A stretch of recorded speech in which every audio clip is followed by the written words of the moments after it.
እዩ የካውንስል ቦርድ አባል ሆኗል አዲስ ኪዳን ላይ አዲስ ትንቢት የለም አዲስ ኪዳን ውስጥ የብሉይ ኪዳን ነቢያት ናቸው እነኛ የእግዚአብሔርን ሐሳብ የነገሩ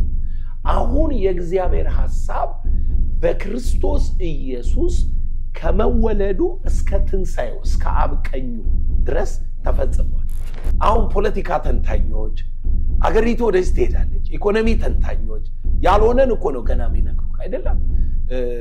ተወድቃለህ በኢኮኖሚ ብለው ይነግሩሃል ከዛ ተወድቃለህ ጦርነት ይነሳል ከትንሽ ጊዜ በኋላ ይሏል የለም እኮ ጦርነት ነብይ አይደሉ ተንታኞች ናቸው ከምን ተነስተው ደመናውን አይተው አሁን ፕሮስፐሪቲ ፓርቲም የሚል አገረ መንግስት ሆኖ እየመራ ያለ ፓርቲ አለ ቃሉን ተጠቅሞ ይወሰደ ማለት ነው የኢዩ ጩፋ ቤተክርስቲያን ጋር በተያያዘ መሪዎች ተጣርተው በደንብ ተነጋግረው ይቅርታ ጠይቆ ካውንስሉም ቅጣቱን አንስቶለታል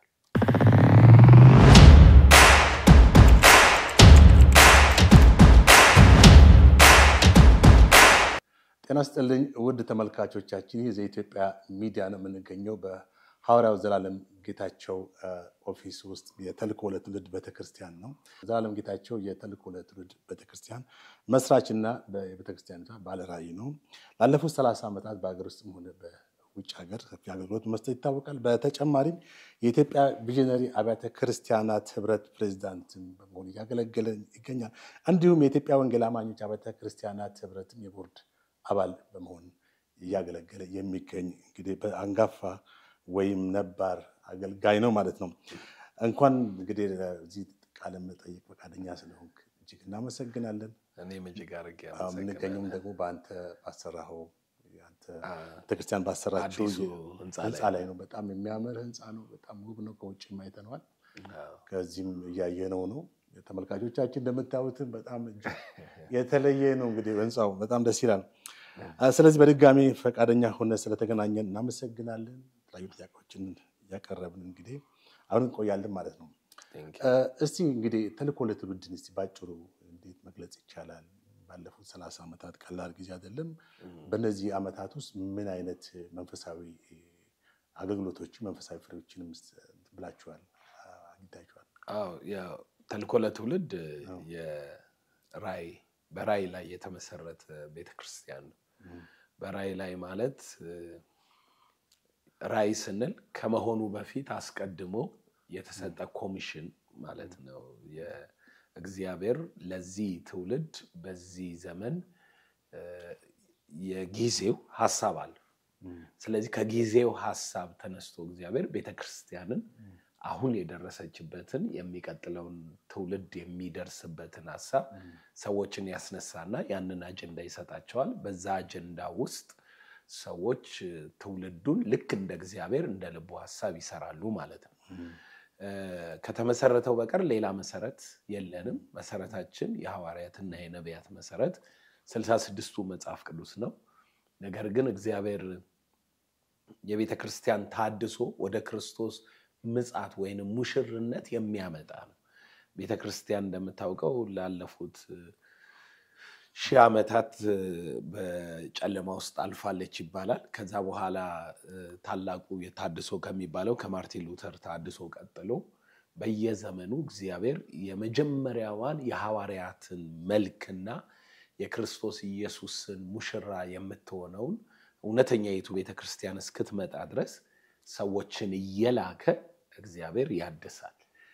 ቤተክርስቲያንን ወደሚፈለገው ክብር ያመጣል ስለዚህ እኛ በዘመናችን በትውልዳችን እግዚአብሔር በዚህ ዘመን ቤተክርስቲያንን አንድ ደረጃ ሊያሳልፋት ባቀደው ባሰበው የመለኮት አጀንዳ የመቅረዙ መገለጥ ወይንም የዙፋኑ ህይወት የምንለው የሰቨን ስፒሪት ሙቭመንት ያንን እንቅስቃሴ ኢንትሮዲዩስ እንድናረግና ቤተክርስቲያን በእነኚህ መንፈሶች ራሷን ለወንጌሉ ተልኮና ራሷን ደግሞ ያለ ነውር ያለ ነቀፋ በመትሆንበት ልክ እንድትሰራ የመጣ ራዕይ ነው እና ተልእኮ ለትውልድ የተጀመረው የኛ ቤተሰቦች ማድቤት ውስጥ ነው ኩሽና ማለት ነው ኩሽና እንግዲህ የዛሬ 30 ዓመት ምን እንደሚመስል ታውቃለህ አመዱ እንጨቱ ምኑ እዛው ያለበት ቦታ ላይ እዛ ነው የተጀመረው ከዛ ጀምረን አሁን ወደ 120 አካባቢ ቸርቾች በአገር ውስጥ አሉ እንዲሁም በአውሮፓ በአሜሪካም እንዲሁ በአፍሪካ ሀገሮችም ሚድል ኢስት ላይም ቤተክርስቲያኖች ተክለን እንሰራለን የመጽሐፍ ቅዱስ ትምህርት ቤት አዳማ በሚገኘው ህንጻችን ውስጥ 4 ፎቅ ህንጻ ባይብል ኮሌጅ አለን እዛ የመጽሐፍ ቅዱስ የጥበብ የመጽሐፍ ቅዱስ ትምህርት ቤት የሚባል እንሰራለን ወደ 40 የሚጠጉ ቤተክርስቲያኖቻችን የራሳቸውን ቦታ ይዘው በተለያየ መልክ ገንብተው አዳራሾቻቸውን አምልኮ ያረጉ ነው ያሉት ከ120ዎቹ ማለት ነው ይሄ የምታየው እንግዲህ ሁለተኛ ያለቀ ህንጻችን ነው ሶስተኛ ህንጻ ነቀምት ላይ 5 ፎቅ እየሰራን ነው ለኦሮምኛ መጽሐፍ ቅዱስ ትምህርት ቤት እና ከሞላ ጎደል ተልኮ ለትውልድ በአሰራር ወይንም ባለው የግንባታ የቤተክርስቲያን አሰራር ላይ ይሄንን ይመስላል አሁን ሪሰንትሊ ወደ 355 አካባቢ ተከፋይ ሙሉ ጊዜ አገልጋዮች አሉ እነሱን ያገለገልን ያለነው እግዚአብሔር በረዳም መጠን ደግሞ በትውልዱ ላይ ተጽዕኖ ለመፍጠር በህብረት ሆነን የኢትዮጵያ ሚሽነሪ አብያተ ክርስቲያን ህብረት የሚባለውን አቋቁመን 15 ዓመት ሄደንበታል አሁን ደግሞ በዚህ በ5 ዓመት ውስጥ እንደምታውቁ የወንጌል አማኞች ካውንስል መጥቷል እዛም ውስጥ ከፍ ያለ ንቁ ተሳትፎ እያደረግን ያለነው እግዚአብሔር እየረዳን እዚህ ጋር ደርሰናል 30 ዓመቱ ጥሩ ነው እንግዲህ ቤተክርስቲያኗን አዲስ አሰራችሁ በጣም ትልቅ ህንጻ ነው በጣም ሰፊ ነው ቅድም እንዳልኩት በውጭም በውስጥም የሚያምር ነው ምን ያክል ሰው ይዛል በአዳራሽ ውስጥ አዳራሹ እንግዲህ በወንበር እስከ 800 ሰው ድረስ ይይዛል እንዲ አሁን ጭንቅንቅ እናርግ አሁን ለምሳሌ ኮንፈረንስ ነበረን መስከረም ጳጉሜን ጸሎትና መስከረም 1 እና በዛ ኮንፈረንስ ላይ ከ1200 ሰው በላይ ነበር ስፔሶች ሁሉ ወንበር ሞልቶባቸው እንደዚሁም ደግሞ የሚቆሙ ሰዎችም ኖረውን እንደሱ ነው ያለው ያዳራሹ ስፋት ማለት ነው ጥሩ እንግዲህ እሺ ወዴሎች ጥያቄዎች ደግሞ ስንሄድ አሁን በጣም በክርስትና ውስጥ በተለይ በዚህ በወንጌል አማኞች እንትን ውስጥ የስነ ምግባር ጉዳይ በጣም ብዙ ጥያቄ መነሳበት ሆኗል እና በተለያየ ቦታዎች በእምነቱ ውጭ በሆኑ ሰዎች መተቸትና የመነቀፍ ሁኔታ ይታይበታል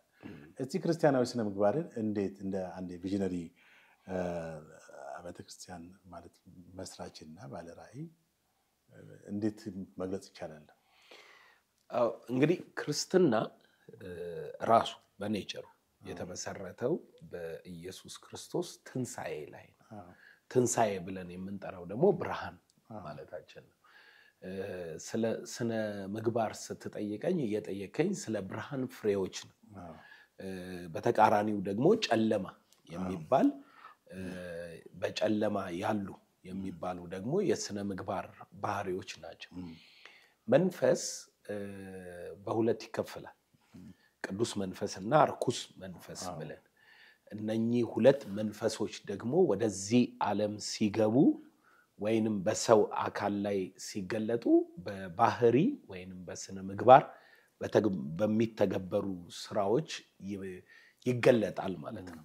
ስለዚህ አሁን እየጠየከኝ ያለው እኛ ቤተክርስቲያን እንደ ወንጌል አማኝና በክርስቶስ ኢየሱስ እንደሚያምን ሰው የተጠየቅነው ከጨለማ ወደ ብርሃን ከክፋት ወደ ጽድቅ እና ከኃጢያት ወደ ቅድስና ተሻግረናል ብለን ክሌም የምናደርግ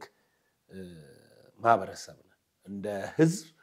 ወንጌል አማኝ ነው የጽድቅ የመገለጥ የካራክተር በህይወትም በመግባርም የተመሰከረለት ማለት ነው አሁን የምንመለከታቸው ነገሮች እንዴት መጡ ከየት መጡ የኛ ኔቸር ካልሆነ የብርሃን ልጆች ሆነን የብርሃን ተፈጥሮ ኖሮን የብርሃን ቅዱሱ መንፈስ ተሞልተን አሁን በሰው ዘንድ ሊጠየቅ የሚችለው የስነ ምግባር ጉድለት ከየት መጣ ብለን ራሳችንን መፈተሽ አለብን ማለት ነው። እኔ መጀመሪያ ለምን ይሄ ነገር ጎላ ሚለው ነገር ትንሽ ሃይላይት ላርግ። አሁን ይሄ ሶሻል ሚዲያው መጉላቱ መምጣቱ የሰዎችን ህይወት ወደ አደባባይ ወደ ሁሉም ወደሚያየው የህይወት ስርዓት አምጥቶታል። ያ ደግሞ በሶሻል ሚዲያው ላይ ተጠቃሚው ማህበረሰብ አንድ ወገን ብቻ አይደለም። ወደ ሶሻል ሚዲያ ነገሮችን ይዞ የሚወጣው ሰው በተለያየ ሞቲቭ ውስጥ ሆኖ ነው የተሰወረ ሐሳቡን የተሰወረ የልቡን ክፋትም ይሁን መልካምነት ይዞ ነው የሚወጣው። አንድ ያየሁትን ህልም ልንገርክ። አንድ ሰው ቲክቶክ ላይ ገብተህ ቲክቶክ ላይ ላይቭ ማታ ማታ ብታወራ ከኔ ጋር ብሎ ጠየቀኝ እና ጠየቀኝ። እሱ ከጠየቀኝ በኋላ እስኪ እንጸልይበታለን ብዬው ማታ ምን እንዳየው ታውቃለህ? በህልሜ ቡፌ እንደዚህ ቡፌ ተዘርግቶ ጠረጴዛ ላይ እዳሪ አለ፣ ክትፎ አለ፣ አትክልት አለ፣ ፍሩት አለ፣ ብስባሽ አለ፣ ሁሉ ነገር እዛ ቡፌው ላይ አለ። ስነቃ እያሰብኩ የተኛው ስለ ቲክቶክ ላይቭ እንትን ስለነበር እግዚአብሔር አልፈለገም ማለት ነው። ምን አይነት ፕላትፎርም እንደሆነ አሳየኝ። አሁን የሚገባህ ነገር ምንድነው? አንድ ጠረጴዛ ነው፣ አንድ ቡፌ ነው። እየመረጥክ ማታነሳ ከሆነ የቀረበልህ ነገር ሁሉ ንጹህ አይደለም፣ ቅዱስ አይደለም፣ ሚጠቅምህም አይደለም ማለት ነው። የሰው ዳሪ የበሰበሰ ነገር የተበላሸ ነገር ሁሉ ያለበት መድረክ ስለሆነ ማለት ነው። ስለዚህ ሚዲያው ምን ያመጣል ማለት ነው? ሚዲያው አንዳንድ ጊዜ እውነተኛ የሰዎችን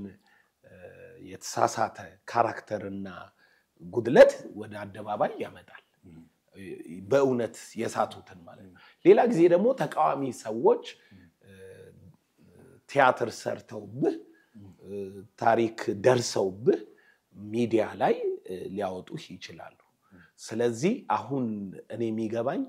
አሁን ክርስቲያኑ በስነ ምግባር በጎደለ ከተፈጥሮ ውጪ በሆነ መልክ እየሄደ ብቻ ሳይሆን የሚዲያ ዘመን ስለሆነ በአደባባይ ላይ ወይ በተቃዋሚዎች የተፈጠረ ድርሰት አሊያም ደግሞ ጥቂት ሰዎች በሚያደርጓቸው ሁኔታዎች ወደ አደባባይ የወንጌል አማኙን ችግሮች ይዘው በመውጣታቸው ነው። ትልቁ ነገር ምን እንደሆነ ልንገርክ። ለምሳሌ ሌባ እንደሆነ አስቀድሞ ከሚታወቅ ሰው በጎነት ወይ ጽድቅ ወይንም ለሌላ ሰው መርዳት ተጠብቃለህ? አትጠብቅም። የኛ የወንጌል አማኝ ማህበረሰብ በጣም በቅድስናውም በጽድቁም በመልካምነቱም የታወቀ ስለነበር አሁን ወደ አደባባይ የሚወጡ ጉዳዮች የትናንቱን መልክ ስለማይመስሉ ነው ብሌም ያለው ተቃውሞ ያለው የሚነገረው ነቀፋን እንደ ትልቅ ነገር የሚወራ እንደው ለሃይማኖት አይደለም ምልክ እኛ የሚጠበቅብንን ህይወትና ተፈጥሮ መኖር አለብን። ግን ተወደደም ተጠላም በየደቂቃው የምንሰማቸው የርኩሰት የጥፋት የሚዲያ ላይ የምናያቸው እነኚህ ራሱ ሚዲያውን የያዙት የክፉ ነገር መሳሪያ ያደረጉት የርኩሰቱ መገለጫ ያደረጉት ሰዎች ሃይማኖት አላቸው። ግን የነሱ ሃይማኖት አይጠራም። ለምንድነው ያማ ይጠራው? ለምንድነው ያማ ይሆነው ብትል ከመጀመሪያም የጽድቅን ህይወት ኤክስፔክት የምታደርግበትና የማታደርግበት ስላለ። ስለዚህ እኔ እንደ ወንጌል አማኝ ማምነው የነበረንን ስታንዳርድ ደረጃ የህይወት ኳሊቲ የሚያወርድ ጥቂት ሰዎች ወደ አደባባዩ ወጥቷል እሱም ብቻ ሳይሆን ያንን ደግሞ የሚገልጡ ሚዲያዎች ደግሞ የተፈበረከም ይሁን አሊያም እውነተኛ ታሪክ እያያዙ ወደ ሚዲያው መጥተዋል። ከዚህ የተነሳ ይመስለኛል አሁን ማህበረሰቡ ወንጌል አማኙን ከሚጠብቅበት ስታንዳርድ ስለወደቀ አሁን እያየበት ያለው አይን አሁን አንተ በጠየከኝ የጥያቄ ልክ የሆነው ማለት ነው። ኦኬ ከዚህ ጋር በተያያዘ በብዙ ቦታዎች ላይ እንግዲህ ቸርቾች ትናንሽም ትላልቅ እየተከፈቱ ነው በየሰፈሩ እና በዚህ ውስጥ አገልግሎት የሚሰጡ ሰዎች አሉ። በተለይ በነቢያት በሚለው እንትን ላይ በጣም ብዙ ሰዎች እንትን አሉ። አንዳንድ ጊዜ ትንሽ ወጣልና ያፈነገጠ የትንቢት ሁኔታዎችም ይስተዋላሉ። እስኪ ከመጽሐፍ ቅዱስ መሰረታዊ አስተምሮ አንፃር የነብይነት ተልእኮ ወይም ነብይ የሚለው አፍተሮል በዚህ ዘመን እንዴት ይገለጻል? አሁንስ የሚነገሩት አንዳንድ የነቢያት መልእክቶችስ ምን ይዘት አላቸው? አንድምታቸውስ ምንድን ነው የሚለው? አዎ የመጀመሪያው አሁን ያልካቸው እነኚህ በየቦታው የሚከፈቱ ቸርቾች ሁለት አቅጣጫ ነው ያላቸው። አንደኛው አቅጣጫ ቅድም አሁን ስለኛ ቤተክርስቲያን ሰጠይቀኝ እግዚአብሔር ጠርቶኝ ከአባቴ ማድ ቤት ተነስቼ ዊንጌት አካባቢ ያለ አፈር ቤት መቃብር ቤት ጀርባ አፈር ቤት እበት እየለቀለቅን በአዲስ አበባ ማለት ነው ወንበር ሳይኖረን ከዛ ጀምረን ነው ዛሬ እንዲህ የሚያምር ህንጻ ሰራን ገነባን ስለ ራይ ይዞክ የሚመጣው መንገድ አለ። ስለዚህ እነኛ ትናንሽ ቸርቾች ራይ እግዚአብሔር ሰጥቷቸው የተነሱ የጊዜው መልእክተኞች ከሆኑ ለህዝባቸው ለሀገርም ለትውልድም ለእግዚአብሔርም በረከት ነው የሚሆኑት። ስለዚህ እነሱን አነሳስ ወይንም ከትንሽ መጀመር ወይንም ጥቂት ሆኖ መነሳት እንደ ስተት ወይንም እንደ ተቀባይነት እንደማጣት አድርገን አንቆጥረው የራይ መንገድ ስለሆነ ከአንድ ቦታ የሚነሳ ስለሆነ ማለት ነው። ሁለተኛው ግን ከየቤተ ክርስቲያኑ በተለያየ በጥቅምም ሊሆን ይችላል አገልግሎት ጸጋ ሲገለጥባቸው የራሴን ጀምራለሁ በሚልም ይወጡ ሊኖሩ ይችላሉ። ሌሎች ደግሞ በተለያየ ነገር ተጋጭተው ተከፍለው እንደ ጉባኤ ግማሹ አዲስ ቤተክርስቲያን ጀምሮም ሊሰራ ይችላል። ሌላው ደግሞ አንተ ሲሳካልህ ሲያይ ይሄ መንገድ ያተርፋል ብሎም ቤተክርስቲያን ሊጨምር ይችላል። ስለዚህ አሁን ቤተክርስቲያኖችን የምናይበት አይን እንደየ ማንነታቸው መተርጎም አለበት። ክፉን አይተ ሁሉ ክፉ ነው አትልም። ትንሹን አይተ የትም አይደርስም ለምን እነኚህ የላስኪት ቸርቾች ይኖራሉ ብላ አትልም። ስለዚህ ሁለቱንም ባላንስ አድርገን ጊዜ የሚፈታው አለ አየ ፍሬም የሚያመጣው አለ መለኮታዊ የሆነ ምስክርነት የሚሰጣውም አለ። ምንም አንተ የሚታይ ነገር ባይኖር መንፈስ ቅዱስ ግን ከዚህ ሰው ጋር አለ እንድትል የሚያደርግ በስራው የሱፐርናቹራል ማኒፌስቴሽኖችም የሚፈጥሯቸው ነገሮች አሉ። እንግዲህ አሁን የጠየቀኝ ደግሞ ጥያቄ ስለ ነቢያት እነኚህ ቸርቾች አካባቢ ላይ አሁን ባለው ነቢያት በዚህ 10 አመት ውስጥ አንድ የጸጋ ስጦታ አብልጦ እየተንቀሳቀሰ እንዳለ እናውቃለን። አንድ ንፋስ ከዛሬ 13 አመት በፊት ነፍሷል ወደዚህ ሀገር። ይሄ የነፈሰው ንፋስ ትንቢታዊ ንፋስ ነው። በትንቢት አሰራር ውስጥ ወደ አንድ መለኮታዊ የእግዚአብሔር አጀንዳ ወይንም ሪቫይቫል የእግዚአብሔር መለኮታዊ እቅድ ከመግባት በፊት ነብይ ነው የሚላከው። የነብይ ባህሪው ምንድነው? ሊመጣ ያለውን ቀን እንድትዘጋጅ ቀድሞ ይነግራል። እሱ የሚነግር ለምሳሌ አሁን ንጉስ አልሆንክም አሁን ኖርማል ሰው ነህ ንጉስ ትሆናለህ እልሃለሁ። አሁን ነግሬም ንጉስ አትሆንም ኢሚዲየትሊ ግን ሐሳብህን ከእግዚአብሔር ሐሳብ ጋር ታስተካክላለህ። እረኛ የነበርከው ሰውዬ የንጉስ ልብ ይኖርሃል እንደ ንጉስ ማቀር ትጀምራለህ እንደ ንጉስ አክት ማረክ እንደ ንጉስ ጎልያድን መምታት ትጀምራለህ ምንድነው ትንቢቱ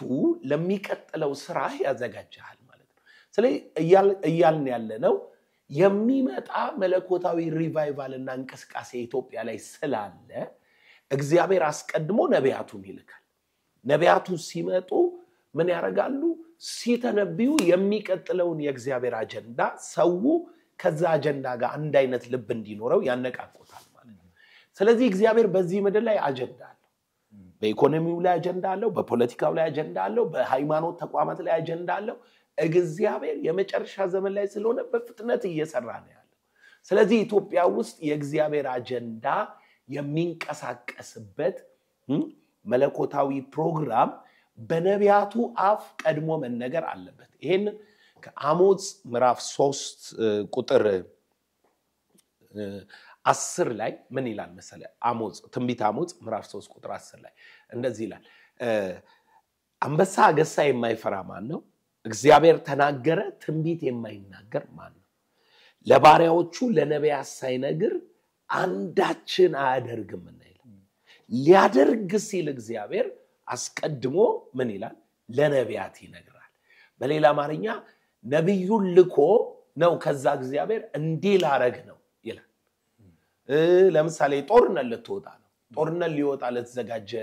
ማህበረሰብ እግዚአብሔር ከናንተ ጋር ነኝ ይላል ጦርነቱ ከመጀመሩ በፊት ማለት ነው አብሬያችሁ ወጣለሁ ይላል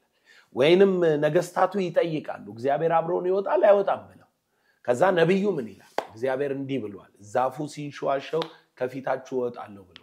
ከዛ ንጉሱ ቁጭ ብሎ ይጠብቃል ልክ ዛፉ ሲንሸዋሸው ጦርነቱን ይወጣል ያሸንፋል እግዚአብሔር ከሱ ጋር ይሆናል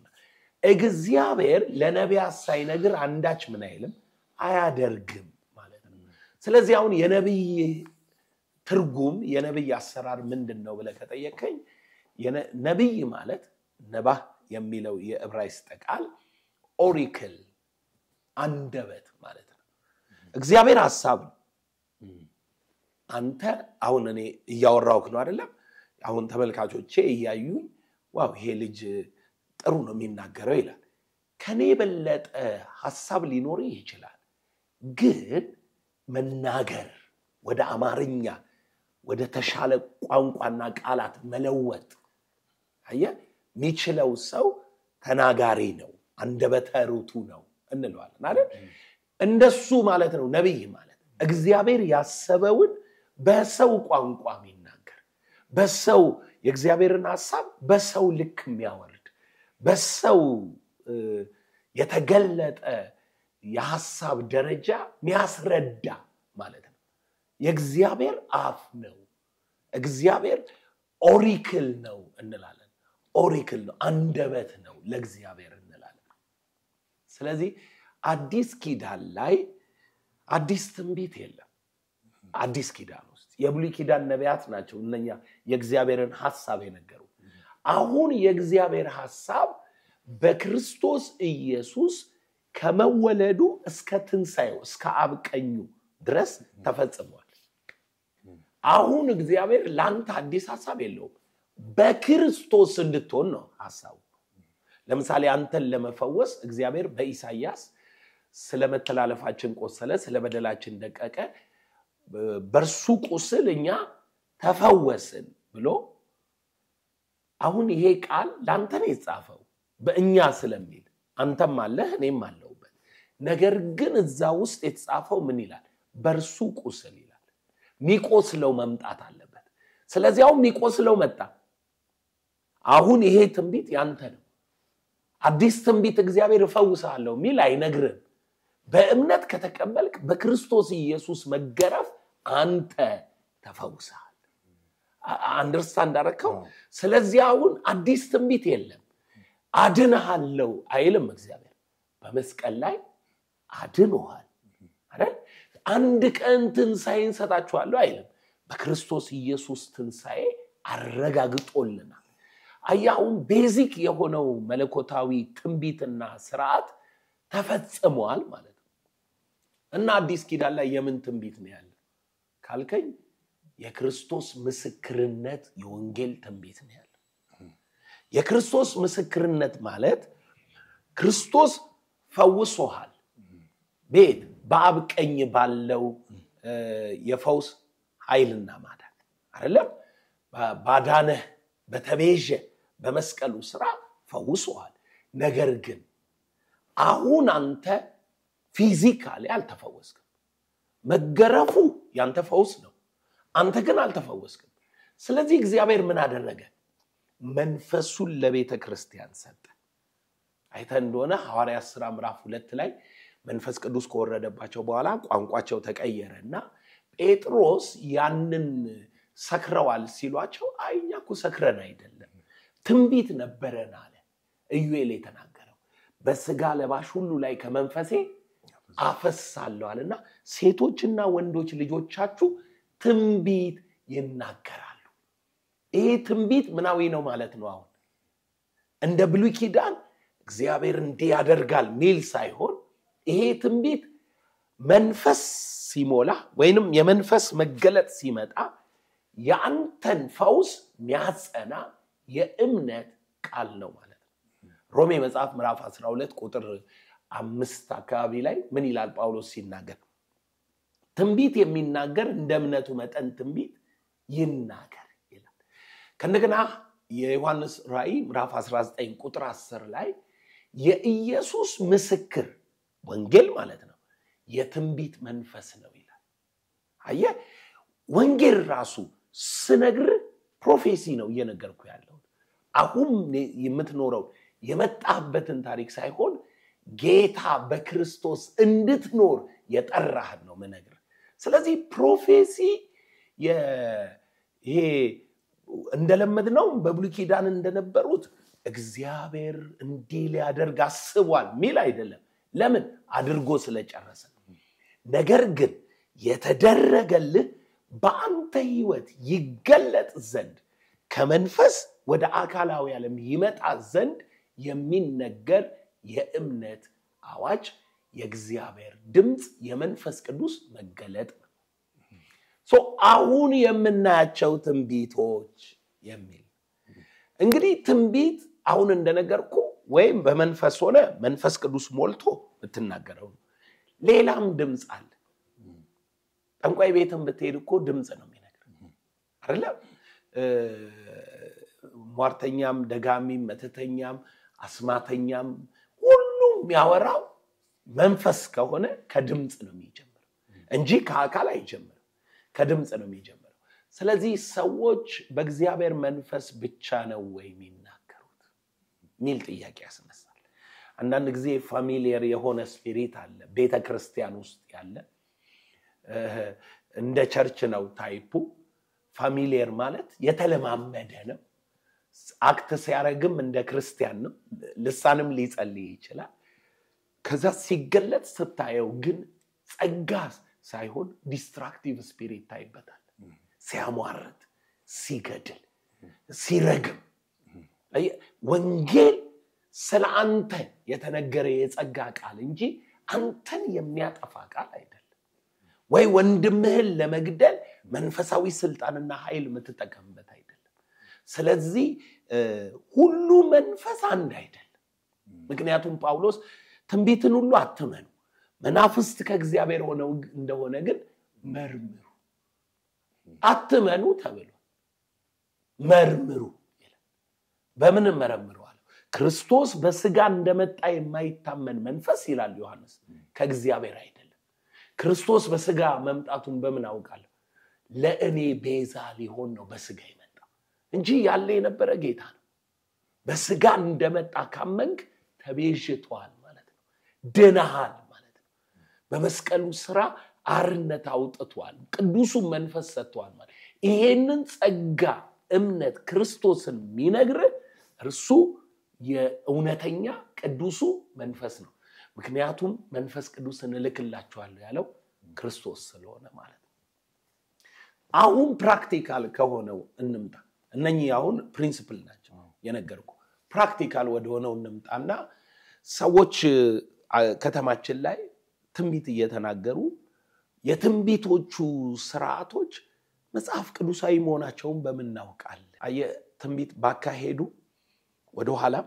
አሁንም ወደፊትም ያለን ነገር የሚያመላክትና የሚያሳይ ነው በዋነኛነት ግን ፊውቸርን የሚያሳይ ስለሆነ ልክ መጽሐፍ ቅዱስ እንደሚለው ትንቢት ተናጋሪው ከልቡ ዝም ብሎ ሐሳብ ነው የነገረክ ወይስ መንፈስ ብሎት ነው የእግዚአብሔር መንፈስ ብሎት ነው ሚለውን እንድትለዩ አለ እግዚአብሔር ከኔ ከሆነ ይፈጸማል አየ ይፈጸማል አንዳንዶች ደግሞ ከዚህ ይሄንን ሲነገር የሰሙ ማለት ነው መፈጸም ነው የትንቢት አይነት ብለው ሲሰሙ ምን አይነት ትንቢት እንደጀመሩ ታውቃለህ ብሉይ ኪዳን ነው ማወራካው እነ ኤርምያስ ዘመን ላይ ደመና አይቶ ለዚህ ህዝብ ትንቢት የሚናገር ነብይ ይሆናል አለ ደመና አይቶ ማለት ምን ማለት ነው አሁን ፖለቲካ ተንታኞች አገሪቱ ወደዚህ ትሄዳለች ኢኮኖሚ ተንታኞች ያልሆነን እኮ ነው ገና የሚነግሩ አይደለም ተወድቃለህ በኢኮኖሚ ብለው ይነግሩሃል ከዛ ተወድቃለህ ጦርነት ይነሳል ከትንሽ ጊዜ በኋላ ይሏል የለም እኮ ጦርነት ነብይ አይደሉ ተንታኞች ናቸው ከምን ተነስተው ነው ደመናውን አይተው አካሄድህን አይቶ ሰው እንዲህ ነው ይላል ስለዚህ አሁን ሳይኮሎጂ ምንለው ምናምንም ከመፈጸምም ጋር ተያይዞ የእግዚአብሔር ነው የመለኮት ነው ለማለትም ያስቸግራል ለምን ደመናውን አይቶ ይናገራል ይሆናል ከዛ በኋላ ተናግሬ ነበር ለዚህ ህዝብ ነብይ ልሁንለት ሊልም ይችላል አየ ይሄንን ሁሉ ነው እንግዲህ ሰው በእውቀት ያጣራ እየለየ መቀበልም ሪጀክት ማድረግም ያለበት ስለዚህ እኛ ወንጌል አማኞች መንፈስ ቅዱስ አሁን ሊሆንና ሊሰራ ያለው ነገር አስቀድሞ እንደሚናገር እናምናለን ማመን ብቻ ሳይሆን እግዚአብሔር በመንፈሱ ተናግሮን በአገር ደረጃ በቤተክርስቲያን ደረጃ በትውልድ ደረጃ ብዙ ክብርና ለውጥ አይተናል እግዚአብሔርም ሰርቶ አይተናል በፊትም ተነግረው አሁን ያልተፈጸሙ የተረሱ ነብዩ በገዛ ፈቃዱ ተናግሮት የነበረም ብዙ ትንቢት አይተናል ስለዚህ ሁሉን አትመኑ ግን መርምሩ ስለሚል በመመርመርና የሰውየው ሪፒቲሽን ወደ ኋላ ሄደ በማየት ኦኬ ነገር ሊሆንም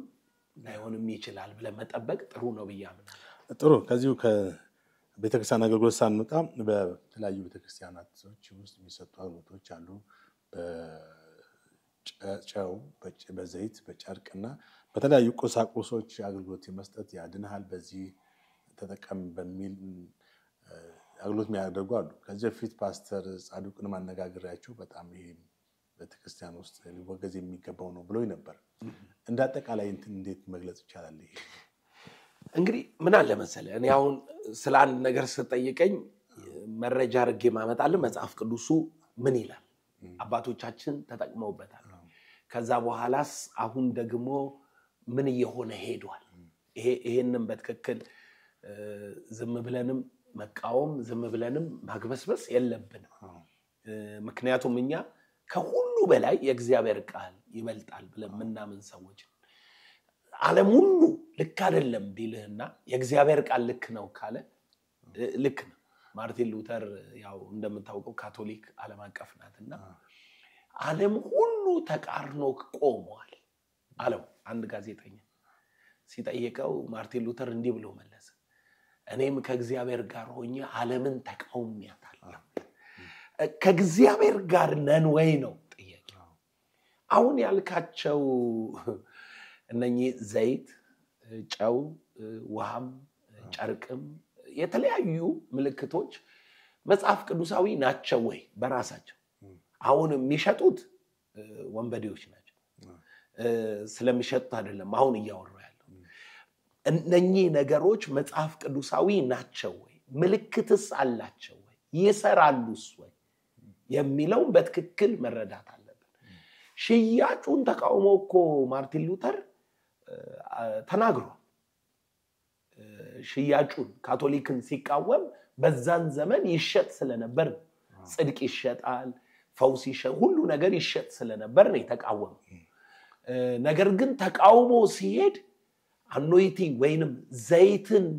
ተቃውሟል እርሱ አየ አሰራርን ተቃውሟል ለምን ጌታ ኢየሱስ በማርቆስ ወንጌል ምዕራፍ 6 ላይ ደቀ መዛሙርቱ ልኳቸው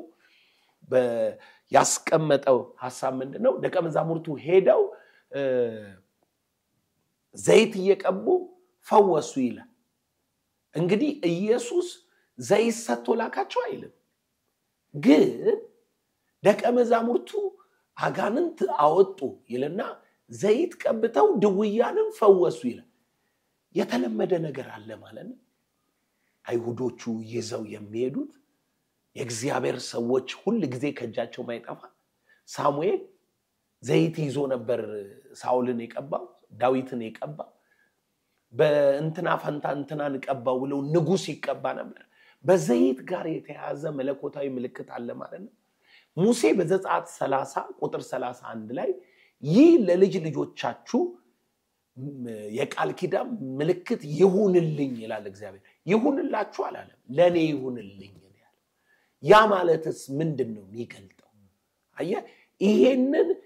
አምላካዊ አሰራር በቅዱስ ቅባት ውስጥ ያለው ሳንተው ሽያጭን ግን መተው አለብን አየ ምን ሸጣው የተጸለየበት ዘይት ብለን ለምንድነው ተብሎ ይስጠየቅ ገንዘብ ለማግኘት ስለዚህ እየሸጥን ያለነው ፈውስ ነው ማለት ፈውስ አይሸጥም ቅባት አይሸጥም ንግስና አይሸጥም የመንፈስ ቅዱስ ስጦታ አይሸጥም ይሄ ግልጥ ነው ስለዚህ ምንቃወመው አሰራሩን አይደለም ሐዋርያው ጳውሎስ ከጨርቁ ተወስዶ ይፈውስ ነበር ይላል ሰዎች አምነው ጨርቅ ጌታ ኢየሱስ ጨርቁን ነክታረለ የተፈወሰችው ከጨርቁ ተወስዶ ጳውሎስም ይፈውስ ነበር ስለዚህ አንድ ሰው አምኖ መጥቶ ባጠገቡ ያለፍክ የእግዚአብሔር ሰው ብሎ ልብስን ይዞ ሊፈወስ ይችላል የተለያዩ አጋጣሚዎች እኔ ባገልግሎቴ ይገጥመውኛል አንድ ጊዜ ምን ሆነ መሰለ አንድ እናትና ልጅ ታመው ተኝተዋል የኛ ቤተክርስቲያን አባሎች ናቸው ሄድኩኝ ለጠይቃቸው እና ጸለይኩላቸው ጸልዬ ጨርሼ ቁጭ ብዬ ውሃ ቀርቦልኝ እየጠጣው ይያለ መንፈስ ቅዱስ ሰጣቸው አቁምና ሰጠው እና ተቀበለው ጠጡ ልጅ አልጠጣች እና ተነሱ ልጅ በህመሟ ቀጠለች እና ተፈወሱ ማለት ነው አሁን ይሄ ሽያጭ አይደለም መንፈስ ሲመራ ለምን በውሃ ውስጥ አለፍክ ለምን በዘይት ውስጥ በእጄስ ያልፋል በአይንም እኮ ያልፋል ወደኔ ይላል እኮ አይተ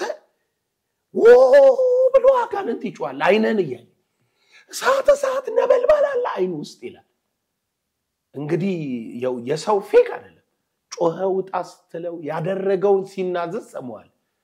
መንፈሳዊ ኮንታክት አለው ማለት አየ መለኮታዊ አሰራርን ሳንጥል የነጋዴ ልብ ያላቸውን ግን ለናስወግድ ይገባል የኢትዮጵያ ቪዥነሪ አብያተ ክርስቲያን ህብረት ባለፈው አመት ከነበሩት ጠቅላላ ጉባኤዎች ውስጥ 5 ነጥቦች ላይ ሲሰራ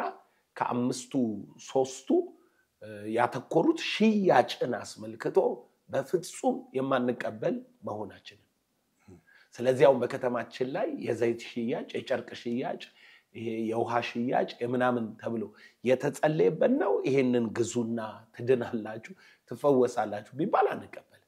ነገር ግን ሰዎች ከቤታቸው ዘይት ይዘው መጥተው በአቅርቦት በር ላይ በዋጋ ዘይት ገዝተው በኖርማል ከዛ ገብተው ፓስተሩ ቆሞ ጸልዮ ወደ ቤታቸው ይሄንን መለኮታዊ ምልክት ይዘው ቢሄዱ ችግር የለው ስለዚህ አሁንኛ ከመጽሐፍ ቅዱሱ ጋር አንጣላ የገንዘብ ልብ ካላቸው ጋር ግን መጣላት አለበት ጥሩ ሌላው ከዚሁ ጋር ያዘነው እሱ የብልጽግና ወንጌል የሚለው ነው እንግዲህ በጣም የተስፋፋ ጉዳይ ነው በዚህ በወንጌል አማኞች በሌላ ቸርች ውስጥ እንደዚህ አይነት እንትን ውስጥ የሉም እና ይሄን ትክክል ነው ብሎ በሚል በዋነኛነት በአስተምሯቸው ውስጥ አለ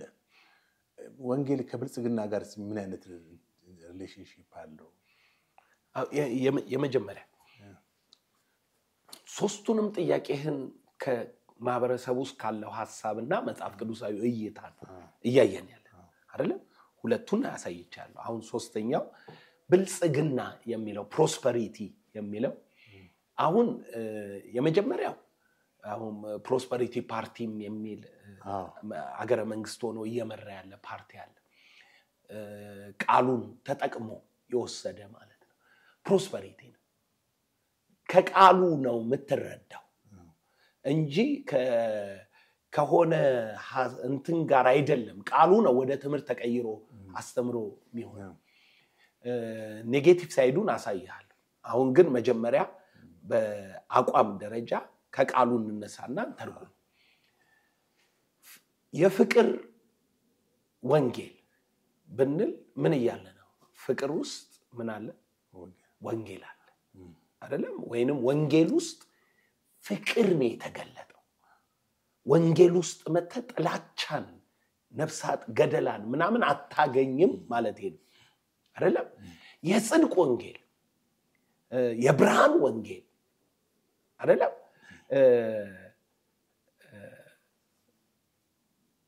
የብልጽግና ወንጌል ብለስትል ከቃሉ ፍቺ ስትነሳ ወንጌል ውስጥ ምን አለ ማለት ቃሉ መበልጸግ አይደል ፕሮስፐረስ ማረግ መከናወን ሰክሰስ ማፍራት ግሪም መሆን መለምለም ፕሮስፐሪቲ ያልክ ያለው ጉስቁልና ድህነት መድረቅ መጨንገፍ መረገም አለመከናወን ከምትለው ኦፖዚት ቃል ማለት ነው ልክ አሁን ላቭ ብለ ፍቅር ብለ ጥላቻ ቂም ጨለምተኝነት ራስ ወዳድነት ምናምን እንደምትል ፍቅር ውስጥ እንደሌለ ይሄ ቃል ፕሮስፐሪቲ ብለ በምንም ሁኔታ ጉስቁልና ድህነት ምናምን ማለት አትችልም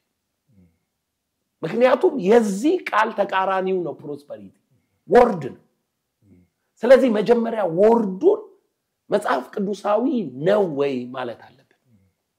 አሁን ሰዎች ፕሮስፐሪቲ ጎስፔል የሚባላል አሜሪካ ይሄ ፕሮስፐሪቲ ጎስፔል የሚባለው ፕሮስፐሪቲ ያልክ መታወራ ሰው ለምሳሌ ዋን ላቭ የሚል ሃይማኖት አለ ዓለም ላይ ዋን ላቭ የሚል ዋን ላቭ ሁሉም ሃይማኖቶች አንድ ላይ ነን አንዱ እግዚአብሔር ነው ሚል ዋን ላቭ ብለው ፈጥረዋል አሁን ይሄ ሰውዬ ሰይጣን ከሚያመልክ ጋር አንድ ላይ ያረጋኝ ዋን ላቭ በሚል ፊደል ጠቅልሎኛል ስለዚህ ዋን ላቭ ልክ አይደለም ብዬ ቃወማለሁ ለምን ዋን ላቭ ሰይጣኑንም መላእክቱንም አንድ ላይ ያረግ ነው እየሞከረ ያለው ፍቅር በሚል ሽፋን ማለት ነው ቃወማል ቃሉን ግን አይደለም ለምንድን ነው ቃሉን ማተቃወመው ምክንያቱም ከዚህ የሚበልጥ ፍቅር የለም ብሎ ነው ጌታ ነፍሱን የሰጠኝ በፍቅር የሚኖር በእግዚአብሔር ይኖራል እግዚአብሔርም በርሱ ይኖራል ስለዚህ አሁን ቃሉን የጠሉ ሰዎች የቃሉን ቋንቋ የጠሉ ሰዎች ፖለቲከኛ ከሆኑ የፖለቲካ ተቃውሞ ነው ያላቸው ሃይማኖተኛ ከሆኑ ደግሞ የሚያውቁት የተሳሳተ ይሄንን ፊደል የሚጠቀም የሰው ገንዘብ የሚወስድ ወይንም ደግሞ ሰዎችን ሀብታም ትሆናላችሁ ብር አምጡ ይያለ ኤቲኤምን በለው ምንም በታምር ይሆንላችኋል ይያለም ይሰበስብ ካለ እሱ በቃ ጥፋተኛ ነው እሱን ያያሰቡ ይሆናል ይሄን ፊደል ይጣል እኛ ግን ይሄን ፊደል ልንጣላው አንችልም ፊደሉ በራሱ መከናወን ማለት ነው ፊደሉ በራሱ መለምለም ማፍራት ጥበበኛ መሆን አስተዋይ መሆን ዙሪያክ ገነት ሲሆን ማለት ነው ስለዚህ ጥሩ ፊደል አገር እየተጠቀመም ያለው ጥሩ ፊደልና ፊውቸሩን አለመልማለሁ ብሎ ስላሰበ ነው ይሄንን ፐርፐዝ አድርጎ ነው ስሙን ያወጣው ወደ ባይብል ለምጣለክ እግዚአብሔር የብልጽግና አምላክ ነው ወይስ የርግማን አምላክ የብልጽግና ቃሉን ነው የምንጠቀመው አይደል ኤደን ገነት ምን ነበር የሚመስለው ለመብላት ለማየት ያማረ ሁሉ አይነት ነገር ያለበት ግሪን የሆነ ዘፍጥረት 1 ላይ አመልማሉን ብሉ በምድር ላይ ዝሩ ተብለው አመልማል የሞላበት እሺ ዘፍጥረት 3 ውድቀት ነው ውድቀት ምንድነው ርግማን ምን ይዞ መጣ አሜክላ እሾ በፊት ወዝ ማለት ራስን ሸጥ ተበላለ ስለዚህ አሁን እግዚአብሔር የፕሮስፐሪቲ አምላክ ነው የድህነት አምላክ አይደለም የርግማን የጉስቁልና አምላክ አይደለም ኃጢያት ነው ጉስቁልና ያመጣ ኃጢያት ነው ምድር እንዳታፈራ ኃይሏን እንዳትሰጥ ያደረገው የኤደን ገነቱ እግዚአብሔርን የአብርሃም አምላክ የምንከተል ከሆነ I will bless you I will make you great ነው ያለው ታላቅ አረጋለሁ እየባረኩ እባርካለሁ እያበዛው prosperous እያበዛው ምን ይላል አበዛሃለሁ ነው ያለው ስለዚህ አብርሃም የይስሐቅ ያዕቆብ አምላክ የሚያመልክ ሰው ድህነት ብሎ ሊቀበል አይችልም የድህነትን አምላክ ሊከተል አይችልም ድህነት ከርሱ አይደለም ያዕቆብ እንደዚህ ያለ ከአንድ ምንጭ ሁለት ነገር አይመጣም ማለት በረከትና ርግማን እግዚአብሔር በረከት ነው ካል ርግማንም ከሱ ነው እንዴት እንላለን ሁለቱንም ነው የሚሰጥ ኮንፊውዥን አለ ማለት ነው ከአንድ ምንጭ ሁለት ነገር አይወጣም የብርሃናት አባት አለ በጎ ስጦታ ፍጹም በረከት ከላይ ነው ከብርሃናት አባት በመዞር የተደረገ ጥላ በርሱ ዘንድ ከሌለበት ከዛስ ሌባው ሊሰርቅ ሊያርድ ሊያጠፋ እንጂ ስለሌላ አይመጣም የሐሰት አባት አለ ሊሰርቅ ሊያርድ ሊያጠፋ የሚመጣ ስለዚህ ሁለት አባት ነው ያለው የትኛው አባት ነው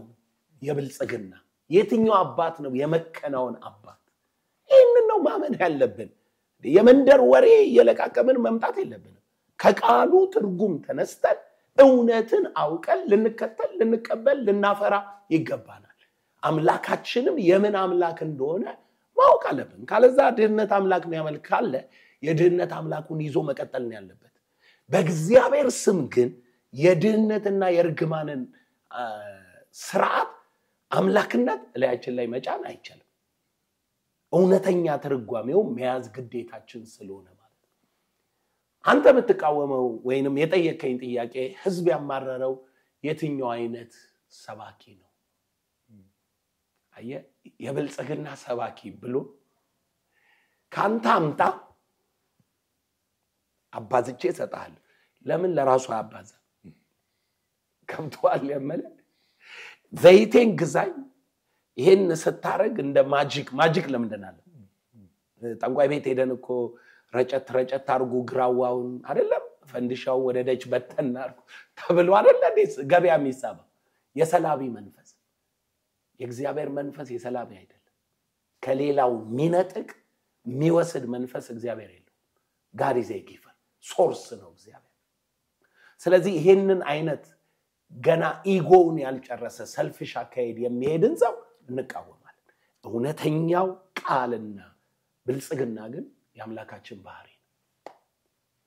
በጣም ጥሩ ነው እንግዲህ ተሰፊና ጥልቀት ያለው ማብራሪያ ይሰጠኛል ደስ የሚል ነው ጥያቄያችንን ወደ ማገባደድ ደርሰናል አሁን በዚህ በአብያተ ክርስቲያናቶች ያሉት አንዳንድ ትንሽ ወጣ ያሉት አስተምሮቶች የመጽሐፍ ቅዱሳዊ መሰረት የሌላቸው አስተምሮቶች እንግዲህ በተለያየ ጊዜ የወንጌላዊ አማኞች አብያተ ክርስቲያናት ህብረቱ ካውንስሉ ማለት ነው ሪአክት ለማድረግ ወይንም እርምጃ የመውሰድ ሁኔታ አለ አሁንም ግን እንደዚህ ነገሮች የታዩ ነው በተለይ በቴሌቪዥን በሚተላለፉትም ሆነ ኖርማሊ በተለያየ ቦታዎች በሚሰሙ በማህበራዊ ሚዲያ ላይ እየተቆራረጡ የሚቀርቡ አንዳንድ ጊዜ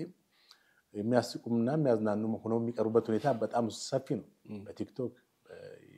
ፌስቡክ እና በተለያዩ እና እነዚህ መቆጣጠር ደረጃ ያለው አሁን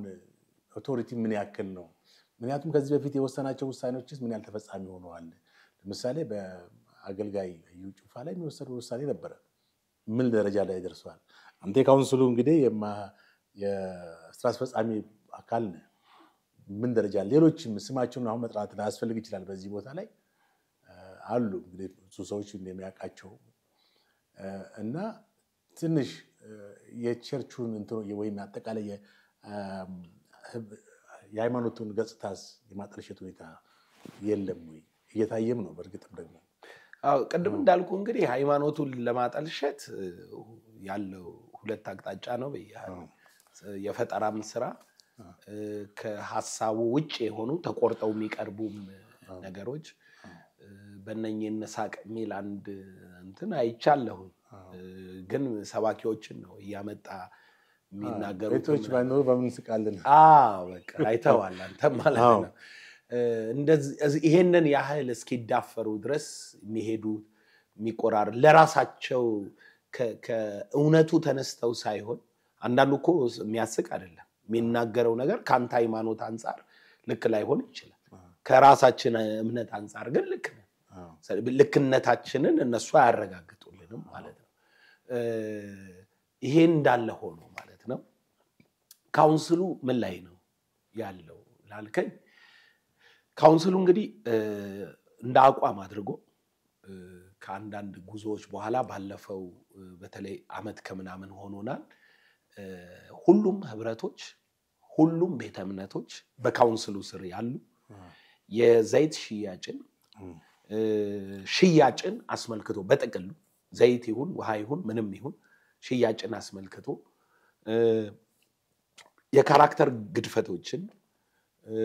የጋብቻ ጉዳይን የተመሳሳይ ጾታ ጉዳይን የሆሞሴክሹዋል ጉዳይን ካውንስሉ የካውንስሉም አባላት የሆኑ ህብረቶችም ቤተ እምነቶችም በአደባባይ በጠቅላላ ጉባኤያቸው ሁሉም በግልጽና በአቋም ተቃውመው ይሄ በጣም ትልቅ እርምጃ ነው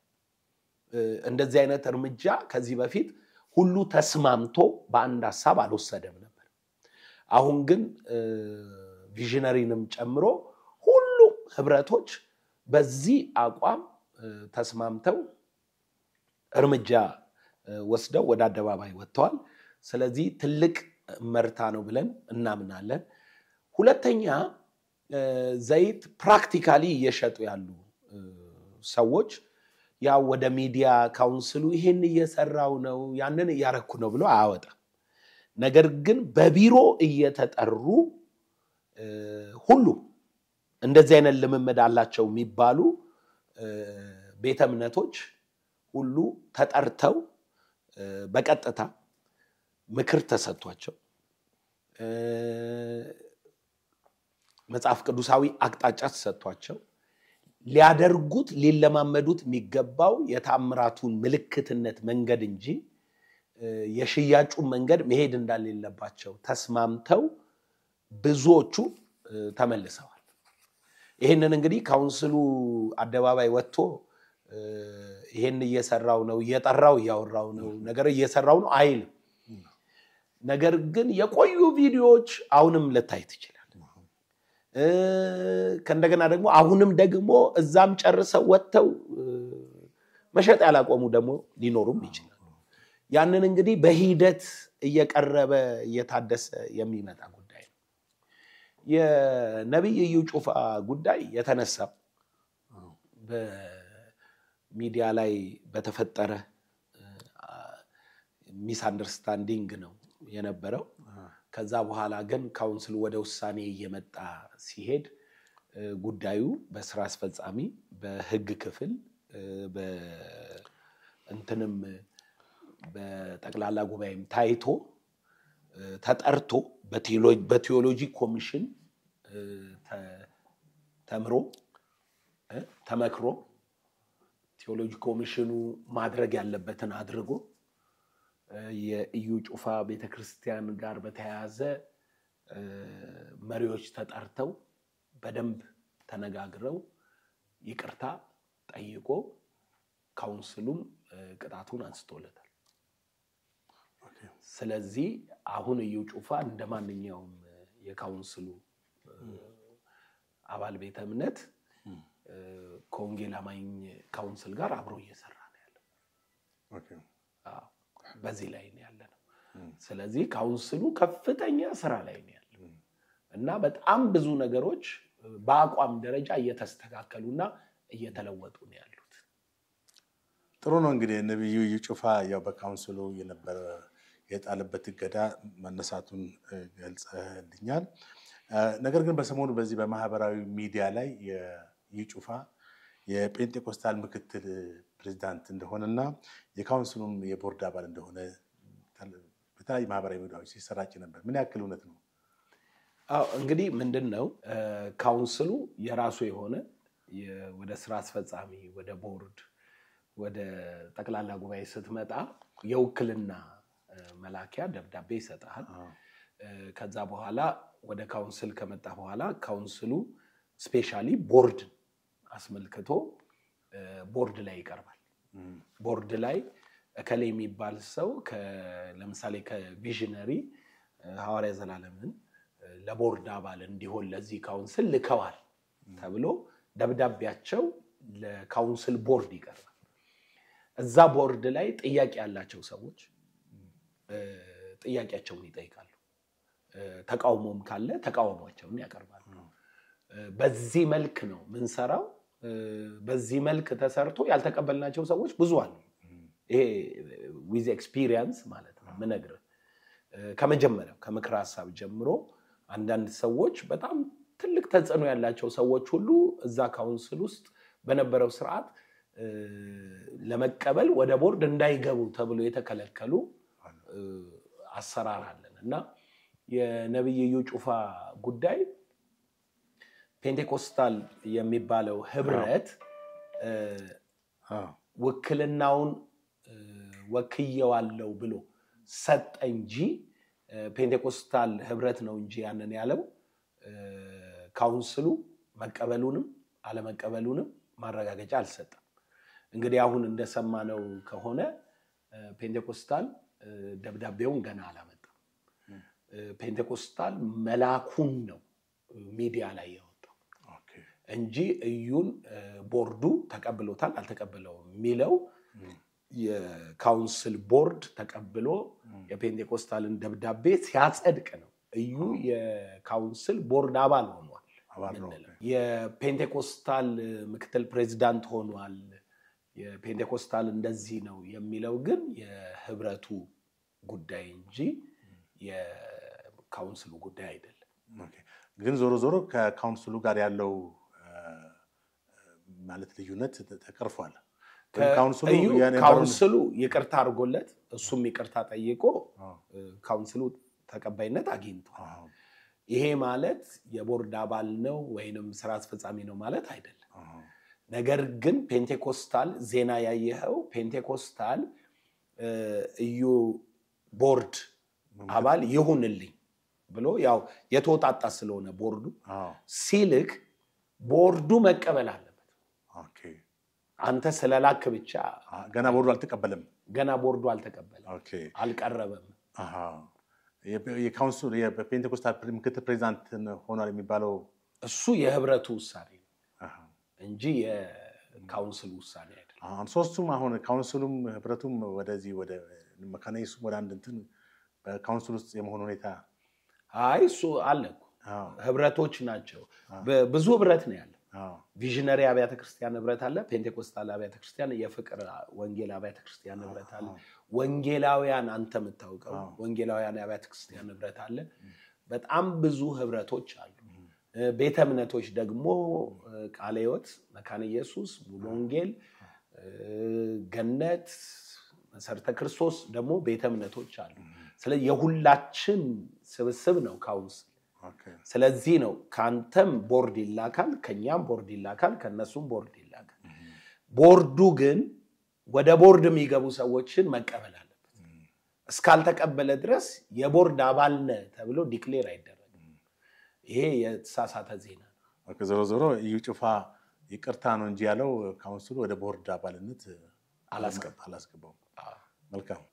በጣም አመሰግናለሁ። ሐዋርያው ዘላለም ጌታቸው የተልእኮ ለትውልድ ቤተክርስቲያን መስራች እና ባለራዕይ እንዲሁም ኢትዮጵያ ወንጌል አማኞች አብያተ ክርስቲያናት ህብረት የሥራ አስፈጻሚ አባል ለሰጠኝ ማብራሪያ እጅግ አመሰግናለሁ። በተለይ በኢትዮጵያ ወንጌል አማኞች ሃይማኖት ውስጥ ያፈነገጡ አንዳንድ አስተምሮቶችን በተመለከተ መጽሐፍ ቅዱሳዊ መሰረትን በማድረግ ለሰጠኝ ማብራሪያ እጅግ አመሰግናለሁ። ውድ ተመልካቾቻችን እንግዲህ ከሐዋርያው ዘላለም ጌታቸው ጋር በነበረን ቆይታ በጣም ጠቃሚ መረጃና ቁም ነገር እንዳገኛችሁ ተስፋ አደርጋለሁ። ፕሮግራሙን አዘጋጅቼ ያቀረብኩላችሁ ጥላሁን አክሊሉ ነኝ። መልካም ውሎ